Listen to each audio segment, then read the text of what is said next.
ये जो 3 कानून जो आजकल चर्चा चल रहा है, ये 3 कानून जो है, दो बहुत बड़ा इम्पोर्टेंट जो चीज़ है, जो हिंदुस्तान के लिए ज़रूरत है, पॉलिटिक्स के लिए, इकोनॉमी के लिए, पूरा इंडिया के लिए ज़रूरत है, वो दोनों नहीं है इसमें।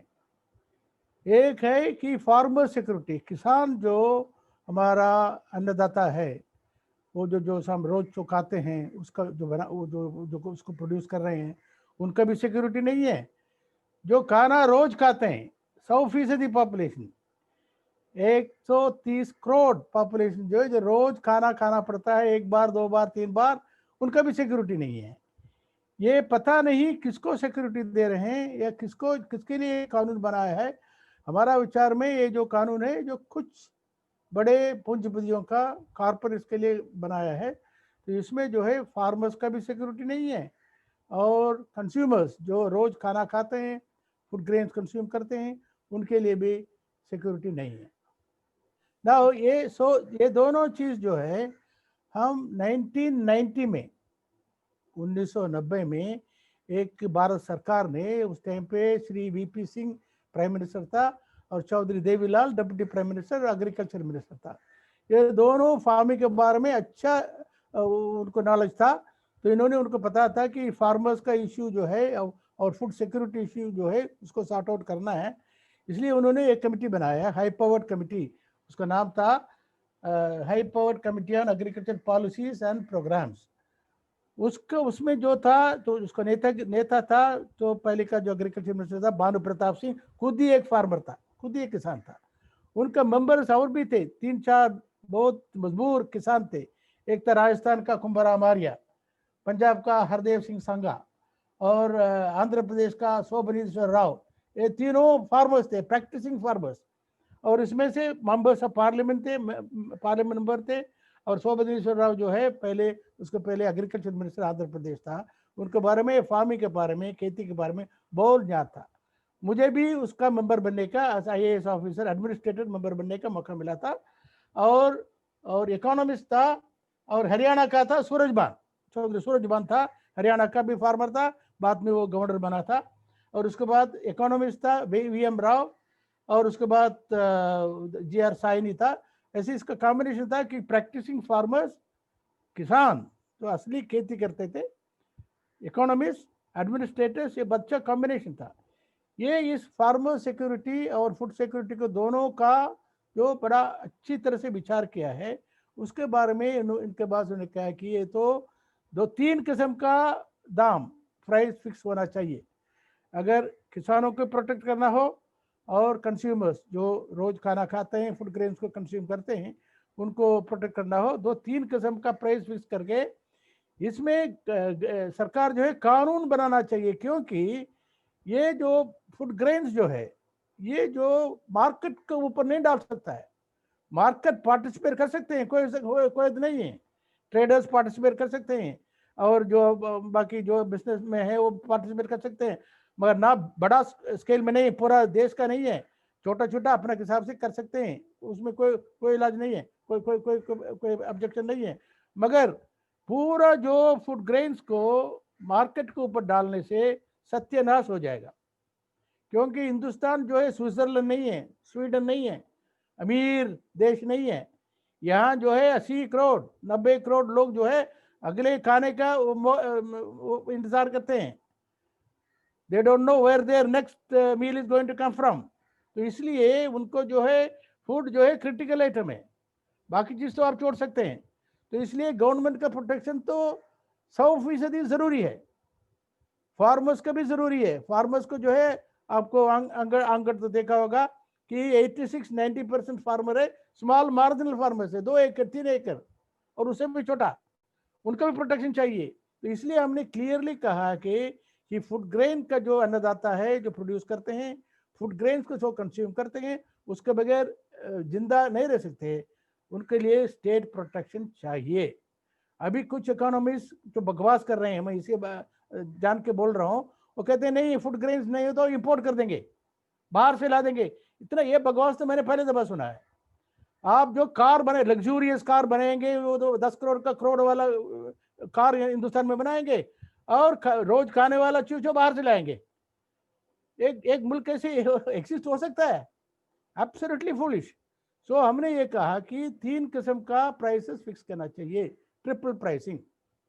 सबसे पहले कॉस्ट प्लस प्रॉफिट, जो बाद में स्वामीनाथन कमीशन ने उसको निर्णय किया है। कितना खर्च करते हैं किसान, उसके ऊपर उनको 50% प्रॉफिट, मुनाफा, ताकि और खर्चे कर सकते हैं। चलो 50 नहीं 40, मतलब वो होना चाहिए। ये जिसको कहते हैं हमने पैरिटी प्राइस। पैरिटी मीन्स बाकी दामों के साथ ये भी पैरिटी हो जाए। बाकी चीजें जो रोज फार्मर्स किसान कंज्यूम करते हैं उसका प्राइस भी ऊपर जाते रहता है, तो उसके उसके हिसाब से फार्मर्स प्रोड्यूस प्राइस भी वो पैरिटी में आना चाहिए, उसको बराबर में। पैरिटी का मतलब है बराबर, बराबर में आना चाहिए। तो बात हमने सेकंड फार्मूला ये बनाया कि ये 10-15% उसके नीचे नहीं होना चाहिए। उसके ऊपर हो गया तो और फार्मर्स को बहुत डिस्ट्रेस हो जाएगा, इसलिए एक सपोर्ट प्राइस 10-15% पैरिटी प्राइस के नीचे एक सपोर्ट प्राइस, ताकि किसान विदाउट सॉर्ट ऑफ कंसर्न वो जो है आपका बेसिक इनकम वो ले सकता है।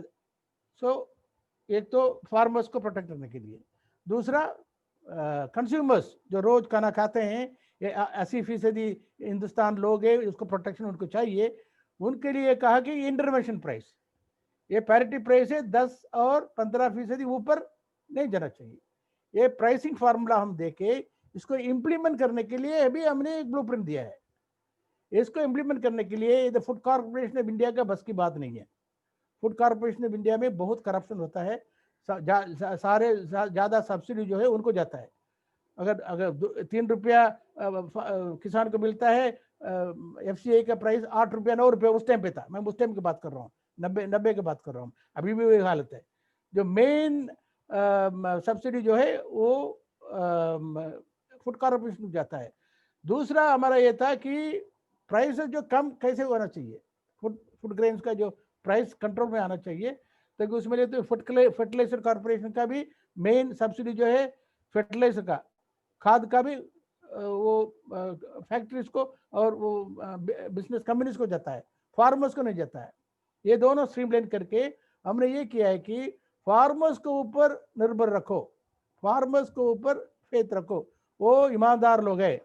तो इनके लिए हम हिंदुस्तान पूरी की पूरी पंचायत, हर पंचायत में 10-15 विलेजेस में, पंचायत में हम जो है गोडाउन बनाए, एक वेयर हाउस बनाए, वहाँ किसान जो है अपना खेती खत्म होते ही वहाँ जाके या बेच सकें, ये जो दाम मैंने बोल रहा था उसी दाम में बेच सकें, मिनिमम प्राइस में, सपोर्ट प्राइस में बेच सकें, या वो स्टॉक रखें। अगर इमीडिएटली बेचना नहीं चाहता है, उनको स्टॉक रखें, उस पर उनको रिसीप्ट मिलेगा, वो वेयर हाउस से पंचायत का एक रसीद मिलेगा, वो रसीद लेके वो बैंक में जाके लोन ले सकता है, ताकि आगे अपना खेती करने के लिए। तो पूरा फार्मर के लिए बंदोबस्त था। अपना जो उन्होंने प्रोड्यूस किया है उनको मिनिमम सपोर्ट प्राइस मिलेगा, और अगर इमीडिएटली नहीं बेचना चाहता है, जब उनको जो गोडाउन जो वाला है जो मैनेज करता है पंचायत वाले, उनको बोल दे देखिए ये भी नहीं करना बात में। तो इसमें ये होगा, अभी जो है अभी का लॉस क्या करता है, ये दुकानदार, ये ट्रेडर्स, बड़े बड़े कंपनीज, कॉर्पोरेट जो इनके पास जाते हैं, किसान के पास जाके खरीदते हैं, वो उनके पास वो नेगोशिएट करने के लिए कैपेसिटी नहीं है। यहाँ क्या होगा, ये गोडाउन में आके किसान डायरेक्टली नहीं करेगा, किसान वहां बैठेगा, उनके सामने जो गोडाउन चलाता है वो बात करेगा, वो आरतिया से बात करेगा, ट्रेडर से बात करेगा, प्राइस नेगोशिएट करेगा, ताकि वो इंश्योर करेगा कि किसान को उनका जो सपोर्ट प्राइसेस पक्का मिलना चाहिए। ये हमने ये वो रिपोर्ट में दिया है।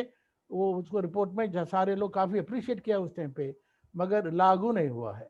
अभी भी कोई चीज़ जो है 30 साल के बाद इतना विश्व रूप में आके आ गया है, ये उस टाइम पे अगर इम्प्लीमेंट होता, प्रॉब्ली ये फार्मेसी जो है इशू जो है पहले से ही सेटल हो जाता। मगर 1990 का था। फिर हमने रिपोर्ट जुलाई में दिया है 90 में, मेरे ख्याल में 1-2 महीने के बाद चौधरी देवलाल रिजाइन किया है और यूपीसी का गवर्नमेंट भी फिर गिर गया है। और ये उसके बाद जो आया है 1991 में, ये जो लिबरलाइजेशन, प्राइवेटाइजेशन, ग्लोबलाइजेशन पूरा किया है, वो एग्रीकल्चर के बारे में चिंता भी नहीं किया। एग्रीकल्चर जो है हिंदुस्तान का जो बेसिक चीज है, बेसिक इकोनॉमी है, इसके बारे में उन्होंने बात ही नहीं किया। वो बात कर रहे थे इंडस्ट्री क्या कर रहे हैं, ये बैंक क्या कर रहे हैं, उसका स्ट्रक्चर क्या करेंगे, वो उसका करेंगे, सारे एग्रीकल्चर के बारे में जिक्र ही नहीं किया। तो इसलिए ये 30 साल के बाद ये इतना विश्व रूप में आए। अभी भी मेरा रिकमेंडेशन है कि भारत सरकार जो है इसमें वो एक डेमोक्रेसी में इसमें कोई ईगो प्रॉब्लम नहीं है। ये जो दिल्ली में जहाँ पद में बड़े बड़े इसमें बैठे हुए बने, इनके बनाए हुए हैं। ये दिल्ली के चारों तरफ बैठे हुए हैं किसान, इनके बनाए हुए हैं। They are the creators. Delhi में मोदी एंड कंपनी जो है क्रीचर्स हैं, बनाए हुआ क्रीचर्स हैं, वो उनसे ऊपर नहीं हो सकता है। डेमोक्रेसी में कोई ईगो नहीं है। Democracy is the will of the people, we the people. अगर किसान मांग रहे हैं, जेन्युइन मांग रहे हैं, और इसमें जो है ये मेरे ख्याल में अगर भारत सरकार को अगर कोई इसको प्रॉब्लम सॉल्व करने के लिए आइडिया होगा, ये सुप्रीम कोर्ट से, एक कमेटी से तो कोई सॉल्व नहीं हो सकता है। ये कमेटी में इनको बेसिक तो पता नहीं है, ये सारे आर्टिकल लिखने वाले लोग हैं। ये हमारा कमेटी तो बिल्कुल बेसिक में गए हैं। और भी कई अच्छे रिपोर्ट्स हैं, मैं डिटेल में नहीं जाना चाहता है। इसको एग्रीकल्चर को इंडस्ट्री जैसे उसको कैसे बनाना, ये भी हमने डिस्कस किया है। प्राइसिंग भी डिटेल में डिस्कस किया है, और वो बात करना शुरू कर देंगे, घंटे लग जाएगा। तो इसलिए मैं इसी में समाप्त करता हूँ कि मेरे विचार में एक सोल्यूशन है। ये रिपोर्ट जो है हम जुलाई 1990 में भारत सरकार को, चौधरी देवीलाल को सबमिट किया है। इसमें एक्शन लेना शुरू हुआ। उस टाइम पे गवर्नमेंट उसके बाद पॉलिटिकल प्रॉब्लम आ गई। तो उसके बाद दोनों देवीलाल भी रिसाइन किए, पीपी सिंह साहब भी रिसाइन किए। तो इसको दोबारा लेके इसके ऊपर डिस्कस करके 30 साल में अगर जो कोई इम्प्रूवमेंट करना है, कोई नया चीज़ आए, ये भी उसमें ला करके इसको इम्प्लीमेंट करें। मेरे विचार में ये प्रॉब्लम हल हो जाएगा।